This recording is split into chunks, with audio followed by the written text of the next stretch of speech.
you guys, welcome to my channel. My name is Khang. So today I'm going to talk to you guys about and I have this question that's just asked is how or what do I need to do to start virtual wholesaling houses? All right, what do I need to do to start virtual wholesaling houses? And here, in my opinion, there's 8 things that you need to do to start virtual wholesaling. All right, and so let's get right into it, you guys.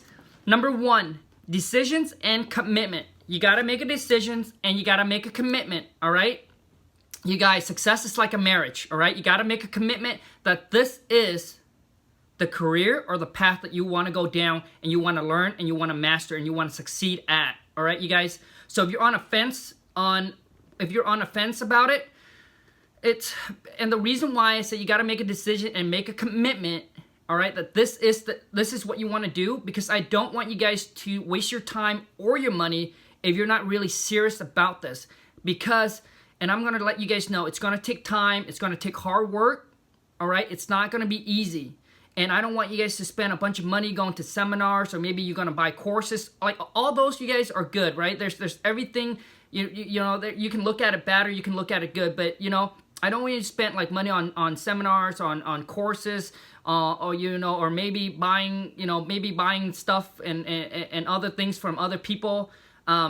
If you're not serious and if you're not committed, you're just gonna waste your time and your money. So make a decision, you guys, that this is what you want to do. All right.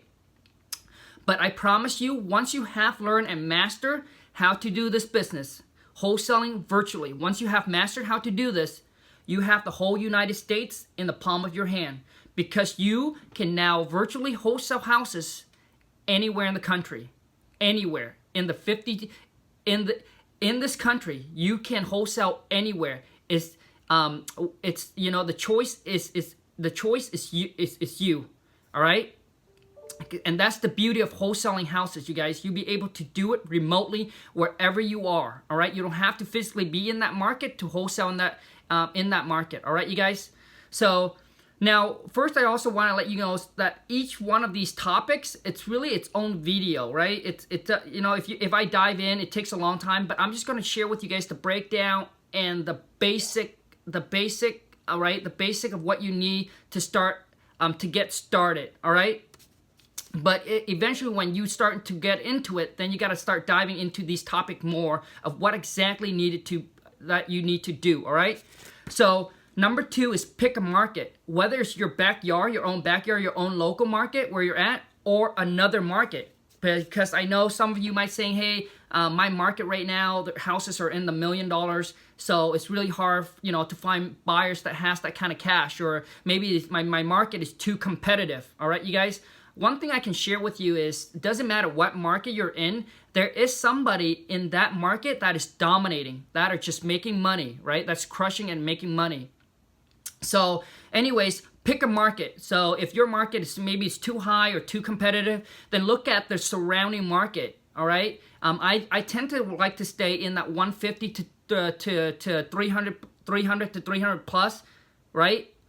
Price range, retail, between that 150 to 350 or so, because you can get a larger assignment fee.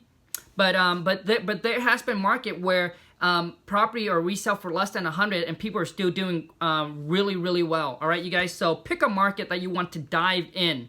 All right, whether it's your own market or another market. All right, you guys. Now, number 3 is have a purchase and sale agreement contract in place. All right, find yourself a good purchase and sale contract, which means an assignment contract. It's two different contracts, you guys. The purchase and sale contract is between you and the seller. The assignment agreement contract is between you and the end buyer. So so have those contracts ready in place. All right. Number 4 is figure out your marketing plan. All right, figure out what your guys' budget is. You know, how much money do you have to spend on marketing, and then trying to find, you know, and then figure out what marketing plan you need to do, or that fits for your financial situation. You know, for some of you, maybe you don't have any money, so you may have to drive for dollars. You know, you might have to be a lot of time on the phone calling all the local realtor, trying to find that motivated seller, putting ads on Craigslist, or, you know, maybe drop bandit sign. But you guys, like I said, each category, so you guys really have to dive into it, all right? But pick a marketing plan. Number 5 is find a title company, all right? Find a title company that is investor friendly, that understands how to do these kind of transactions. And I would drop the link of the two sites that I think that you guys will be able to ask this question and connect with someone in that local market that already work with a title company that know how to do these kind of transactions. And I have shared them with, you know, in some of my other video, but I'll drop a link for you guys below in the description. The one of them is called, it's a Facebook page called Wholesaling House Full Time. All right, I think the admin is Alex Youngblood, and you guys, I'm not an affiliate, okay? I'm not an affiliate or with anything. I just want to share with you guys. And the other one is biggerpockets.com. These two sites, you guys, should be able to answer a majority of your question, all right? Biggerpockets.com. So there are, you know, I mean, just the Facebook page has over 40,000 members on there, all across the U.S. that you can connect with. And I'm sure that hopefully you'll be able to connect with someone in your local area that already have a title company that is investor friendly that they've already worked with, and they'll be able to hook you up with them, all right? The other one, 6, is build a buyer's list, all right? Start building your buyer's list, putting ad on Craigslist, calling all those local realtor in that area, saying, hey, you have any cash buyer if we come across, you know. Oh gosh, you guys, sorry about that for the incoming call, but yeah, build up your buyer's list, all right? At the time you're sending your marketing, build up your buyer's list, all right? Calling all the local realtor, putting ad on Craigslist, putting a ghost ad, a fake ad on Craigslist, saying, you know, just put some address of a discounted property, and then you will attract buyers to call you or email or text you, all right? Start building up your buyer's list. Go to the local RIA or the meetup group and start connecting with other investor, wholesaler, all right, to build up your buyer's list, all right, you guys? 7 is that create a, you know, if you guys are really serious about this business and you guys are, you know, saying this is what I want to do, is wholesaling houses, then create an LLC. It's not necessary to do this when you first start out and you haven't done a deal, or maybe you only do 1 or 2 deals. It's okay to do it in your own name. But if you guys have the money for it, you know, then go ahead and create an LLC, right? Go to LegalZoom.com. You can go in there and you can sign up for an LLC. I'm not sure how much it costs, like $200 or something like that. I'm not exactly sure. But, you know, you can create an LLC if that's what you want, or you can just use your personal name for now. And you guys, number 8, you guys, the most important things so you don't waste your marketing money is find a good script.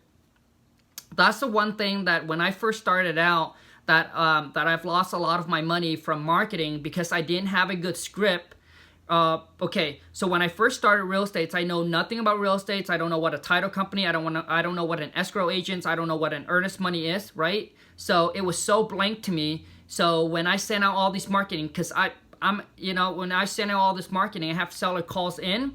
I didn't know what question to ask, what question not to ask, how to reply to their questions, and things like that. I just didn't know how to talk or communicate with the seller. Period. All right. I didn't have any outlines. All right. I didn't have an outlines of what I need to ask or what I should talk about or what I should not talk about. All right. So find yourself, you guys, a good script on how to talk to the seller, what question to ask, and how to kind of roughly handle their objections. Now, you're not going to be perfect when you first talk to these sellers. You know, maybe your first couple times or 5th or 6th time, you're not going to be perfect, and it's okay. But what you want is you want a good script that gives you at least a layout of what you need to ask, right? What you need to ask, all right? And how to at least handle the objections and how to be able to tie the deal up over the phone, all right? Over the phone. So let me give you guys a quick example.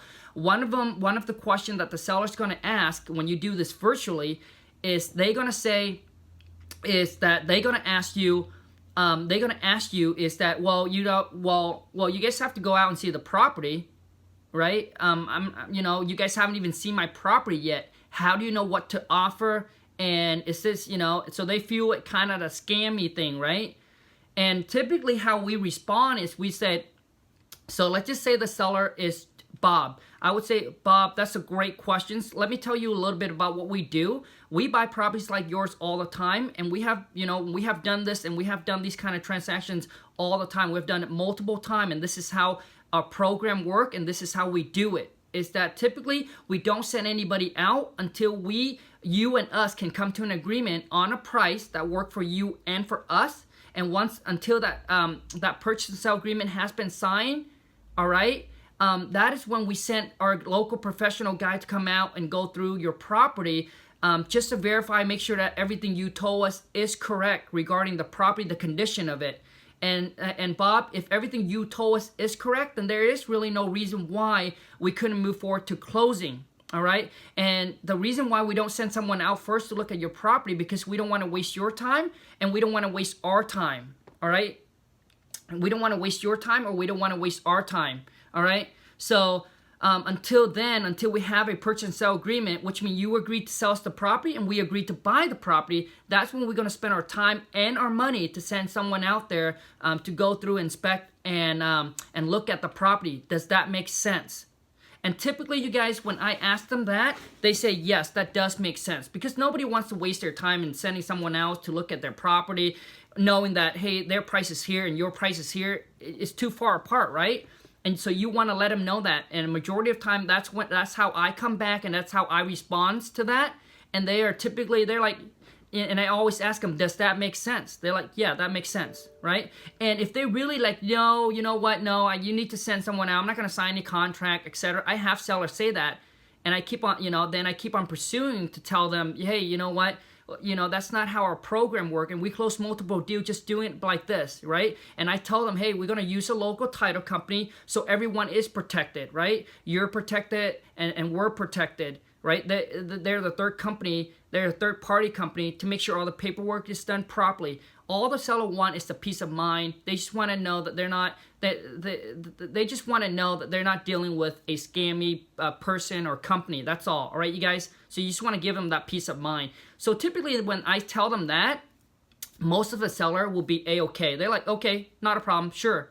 Honestly, I have seller that said multiple times that say, nope, I gotta wait, you gotta send someone out or I'm not gonna do this.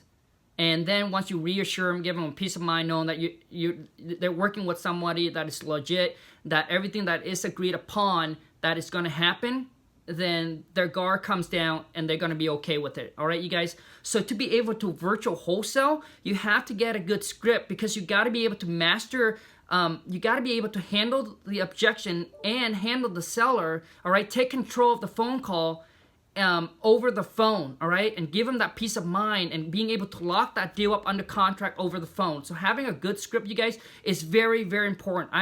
When I first started, I've lost so much money just sending out the marketing and not having a good script to go off of, all right, you guys? So anyways, you guys, like I said, these are, every single one of these is like their own, little, right, like their own little subjects that I have to create each video for. But I just wanted to give you guys a quick, for those of you who is looking to dive in and get into virtual wholesaling, this is just some of the basic steps that you need to get going. You need to get started to start virtually wholesaling, all right? And obviously, most importantly, you guys, is take action, right? Nothing is going to work unless you do. So take actions, go start, go start and take action right away. Just start picking on marketing, finding a company, start networking with people. All right, you guys? So anyways, that's just my, that's just kind of a rough layout, you guys, for those of you who are looking to get into virtual wholesaling. These are just some of the steps that I think it's a good way to get you started. All right? So anyways, you guys, drop me a comment below. Let me know, does this help? Is this video good? Is it not good? Give me the good, the bad, and the ugly. All right, just drop me a comment and let me know. You're not going to hurt my feelings, right? You're not going to hurt my feelings. And for those of you who haven't subscribed to my channel and you guys are interested in learning about wholesaling, virtual wholesaling, hit that subscribe button. Let me share with you and teach you everything I know. Okay, how to go out there and find motivated seller, how to find the cash buyer, how to tie these property up under contract, and being able to assign that contract over to another buyer and make a large profit without putting up any of your own cash. You don't need good credit, and you don't need any construction background to wholesale houses. And that's a great thing about this business, you guys. And you don't need to hold any kind of inventory. Everything is out there for you. You don't need to hold any inventory. So there's really no risk. And you guys, for those of you who have subscribed to my channel already, Obviously, you guys are the best. You guys are the bomb. And I love you guys. Thank you so much for being a part of my channel and a part of the family. All right, you guys. And you guys, don't be shy. If you like this video, hit that thumbs up for me. Don't be shy. Take care, you guys. Bye. Hey, you guys, I actually left this out. This is also what I think is kind of important if you're gonna virtual wholesale, and it's that have a website, so that way when the seller asks, you can send them to the website, and that's also gonna give them that peace of mind and that security, knowing that they're working with a company and someone legit. All right. So the website that we're using right now is called OnCarrot or InvestorCarrot.com. I'll make sure I drop a link in the description for you guys. But have a website, you guys. Have a website so the seller can go there and check you out, and just to make sure that they know that they're working with a real company. Okay, so have a website. I think it's only about $30 a month, but they have a platform already for you. Everything is all set up. You just go in there and you just make a couple changes.